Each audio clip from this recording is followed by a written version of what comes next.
আসসালামু আলাইকুম ওয়া রাহমাতুল্লাহ।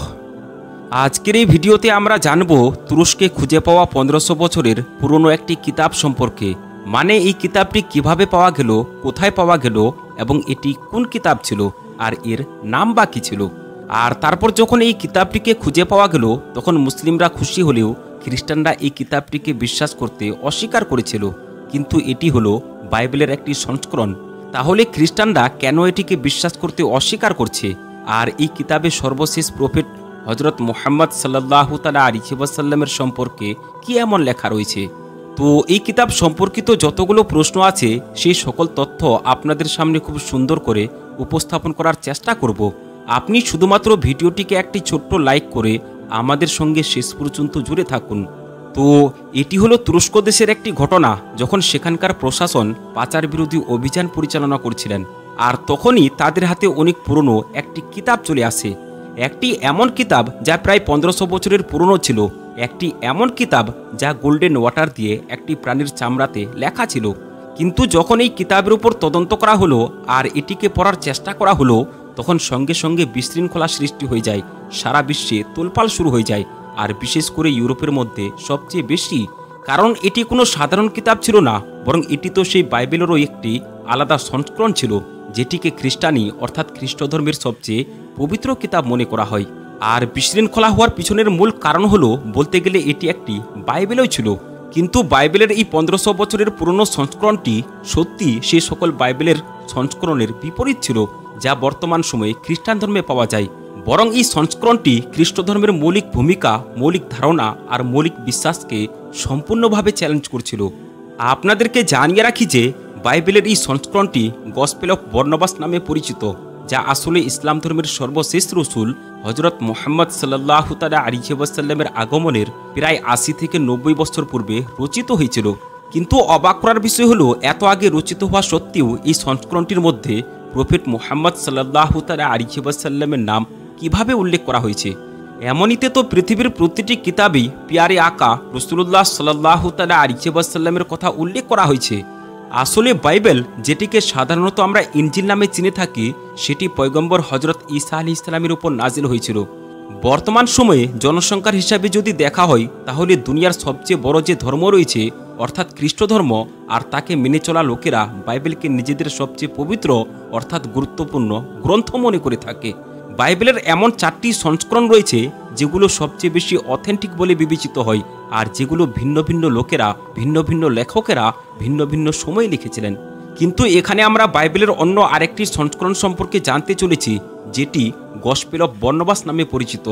আর যদি এই কিতাবটিকে সবচেয়ে বেশি বিতর্কিত কিতাব বলা হয় তাহলে হয়তো ভুল বলা হবে না, কারণ স্বয়ং খ্রিস্টানরাই বাইবেলের এই সংস্করণটি বিশ্বাস করতে অস্বীকার করছে আর এর সত্যতা নিয়ে প্রশ্ন তুলে ধরছে। এমনটি বিশ্বাস করা হয়েছে এই কিতাবটি শুধু দীর্ঘ সময়ের জন্য নিষিদ্ধই ছিল না, বরং যে ব্যক্তি এটিকে পড়তেন তাকেও অপরাধী বলে বিবেচনা করা হতো। সহস্র বছর ধরে এই কিতাবটি পৃথিবীর সবার নজর থেকে এমনইভাবে গায়েব ছিল।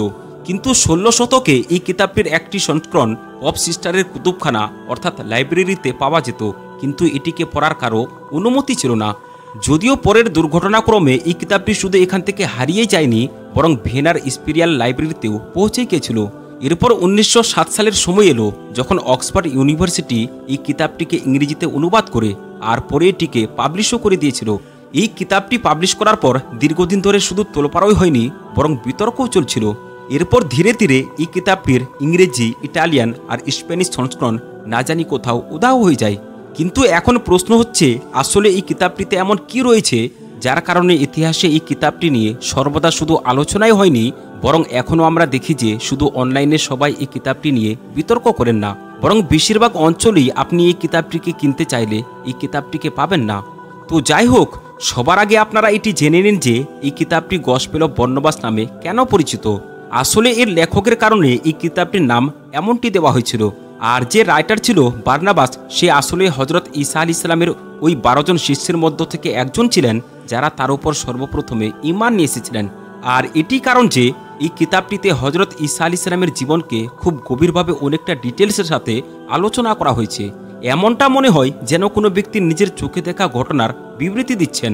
কিন্তু যেমনটা আপনাদেরকে প্রথমেই বলেছি যে বাইবেলের এই সংস্করণ ওই সংস্করণগুলো থেকে একদমই আলাদা, যা এখনকার সময়ে খ্রিস্ট ধর্মে খুবই পপুলার হয়ে আছে। আর এটি সেই কারণ যে কারণে খ্রিস্টানরা এই কিতাবটিকে জালি অথবা নকল বলে থাকে। এই কিতাবটির লেখক নিজের কিতাবের একদম শুরুতে লিখেছেন যে ওইসব লোকেদেরকে নিজের ধারণা সংশোধন করা উচিত যারা শয়তানের ধোকায় পড়ে যিশুকে ইবনুল্লাহ বলে ডেকে থাকে। এখানে যিশু দিয়ে হজরত ঈসা আলাইহিস সালামের দিকে ইশারা করা হয়েছে, অর্থাৎ সহজ কথায় বললে তারা ঈসা আলাইহিস সালামকে আল্লাহ রাব্বুল আলামিনের ছেলে মনে করে থাকে। এই লেখক পরে লিখেছেন যে তারা সুন্নতকে অপ্রয়োজনীয় মনে করে এবং হারাম খাবারকে হালাল মনে করে। এই কিতাবটিতে আরও বলা হয়েছে যে যখন হজরত ঈসা আলাইহিস সালাম এই দুনিয়াতে তশরিফ নিয়ে এসেছিলেন আর তিনি নিজের কিছু মুজিজা দেখিয়েছিলেন, তো সবার প্রথমে রোমান সাম্রাজ্যের যে সৈন্যরা ছিল তারা তাকে খোদা অর্থাৎ খোদার পুত্র বলা শুরু করেছিল। আর পরবর্তীতে এই একই জিনিস বনী ইসরায়েলের সাধারণ মানুষেরাও গ্রহণ করেছিল আর এটি তাদের মধ্যেও ছড়িয়ে পড়েছিল। আসল ব্যাপার হলো এই যে এই কিতাবটিতে হজরত মুহাম্মদ সাল্লাল্লাহু তাআলা আলাইহি ওয়াসাল্লামের নাম উল্লেখ হয়েছে আর ভবিষ্যতে তার আসার কথাও বলা হয়েছে, অর্থাৎ ভবিষ্যৎবাণী করা হয়েছে। একই সাথে খ্রিস্ট ধর্মে ঈসা আলাইহিস সালামকে ক্রুশবিদ্ধ করার যে বিশ্বাস বা বিলিভ পাওয়া যেত, অর্থাৎ এই যে একটি সম্পূর্ণ স্টোরি পাওয়া যেত, এই কিতাব সেই সম্পূর্ণ স্টোরিকেও রিজেক্ট করে দিয়েছে। আর ইসলাম তো এটিকে রিজেক্ট করেছেই। ইসলাম ধর্মতে এটি বিশ্বাস করা হয় না যে হজরত ঈসা আলাইহিস সালামকে শুলিতে চড়ানো হয়েছিল, বরং ইসলাম ধর্মে এটি বিশ্বাস করা হয় যে হজরত ঈসা আলাইহিস সালামকে আল্লাহ রাব্বুল আলামিন আসমানে উঠিয়ে নিয়েছিলেন আর কিয়ামতের আগে তিনি এই পৃথিবীতে পুনরায় প্রকট হবেন, অর্থাৎ ফিরে আসবেন।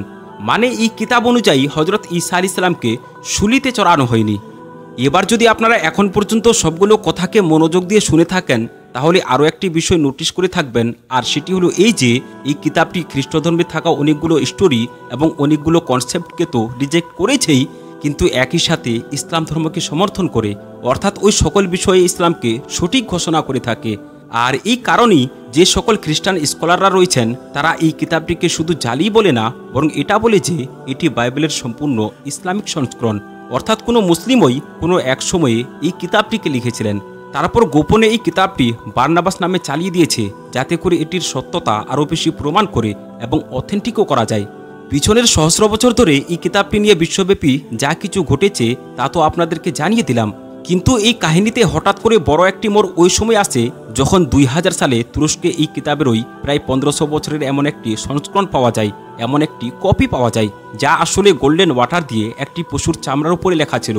তুরস্কে পাওয়া এই সংস্করণের মধ্যে ওই সব কিছু লেখা রয়েছে যা গসপেল অফ বর্ণবাস সম্পর্কে বলা হয়েছে। আর এই সংস্করণটি কিভাবে পাওয়া গিয়েছিল তা তো আপনাদেরকে শুরুতেই জানানো হয়েছে। তো সেই জন্য ঐতিহাসিকভাবে যদি দেখা হয় তাহলে তুরস্কে পাওয়া যাওয়া এই কিতাবটি রাসূলুল্লাহ সাল্লাল্লাহু তাআলা আলাইহি ওয়াসাল্লামের এই পৃথিবীতে জন্মগ্রহণ করার পূর্বে লেখা হয়েছিল। বর্তমান সময়ে এটিকে তুরস্কের জাদুঘরে রাখা হয়েছে, যদিও একবার খ্রিস্টান পাদ্রী বেনেডিক্টের অনুরোধে তাকে এই কিতাবটি দেখানো হয়েছিল। তুর্কিতে পাওয়া বাইবেলের এই সংস্করণটি নিয়ে এখনও কিছু বিতর্ক লেগে আছে। বেশ কিছু খ্রিস্টান ধর্মের স্কলাররা মনে করে থাকেন যে আসলে এটি তো 1500 বছর আগে লেখা হয়নি, বরং এর সহজ অর্থ হলো এই কিতাবটির বয়স মাত্র 400 কিংবা 450 বছরের কাছাকাছি হবে। তো যাই হোক, আপনারা এই ভিডিওটি দেখার আগে এই কিতাবটির সম্পর্কে কি কিছু জানতেন? আর যদি জানতেন তাহলে সেটি কি জানতেন সেটি কমেন্ট বক্সে অবশ্যই আমাদেরকে জানাবেন। আজকের জন্য শুধুমাত্র এই পর্যন্তই।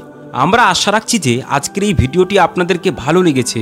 যদি ভালো লেগে থাকে তাহলে একটি লাইক করবেন এবং চ্যানেলে যদি আপনি নতুন হয়ে থাকেন তাহলে চ্যানেলটিকে সাবস্ক্রাইব করবেন। আসসালামু আলাইকুম ওয়া রাহমাতুল্লাহি ওয়া বারাকাতুহু।